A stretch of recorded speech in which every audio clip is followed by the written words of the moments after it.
একসময় এক ঘন জঙ্গলে একটি চঞ্চল ও সুন্দর হরিণ বাস করত।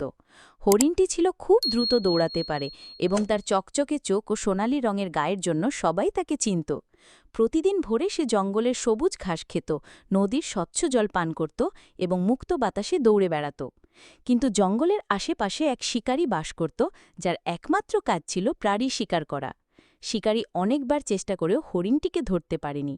হরিণটি তার গতির কারণে সবসময় বেঁচে যেত। একদিন শিকারী কৌশল করে জঙ্গলের ভিতরে ফাঁদ পেতে রাখল। হরিণটি নির্ভাবনায় ঘাস খেতে খেতে যখন ফাঁদের কাছে এলো, তখন হঠাৎ তার পা জড়িয়ে গেল দড়িতে। তখন শিকারী ধীরে ধীরে এগিয়ে আসছিল। হরিণটি বুঝতে পারল এবার হয়তো তার জীবন শেষ। সে তখন মনে মনে প্রার্থনা করল, প্রকৃতি আমাকে এতদিন বাঁচিয়ে রেখেছে, এবারও কি কোনো অলৌকিক কিছু হবে? ঠিক তখনই পাশের ঝোপ থেকে কয়েকটি খরগোশ দৌড়ে এলো। তারা হরিণের দড়ি কামড়াতে শুরু করল। হরিণও সর্বশক্তি দিয়ে টান দিল।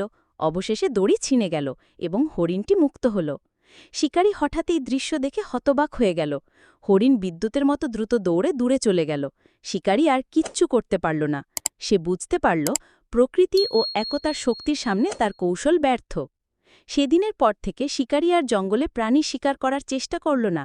অন্যদিকে হরিণও শিখল সতর্ক থাকতে এবং ছোট প্রাণীকেও অবহেলা না করতে, কারণ তার মুক্তির পেছনে খরগোশদের অবদানই সবচেয়ে বড়। শিক্ষা: বিপদের সময় ছোট থেকে ছোট সাহায্য অনেক বড় ভূমিকা রাখতে পারে। একতা ও সহযোগিতা জীবনে মুক্তির পথ দেখায়।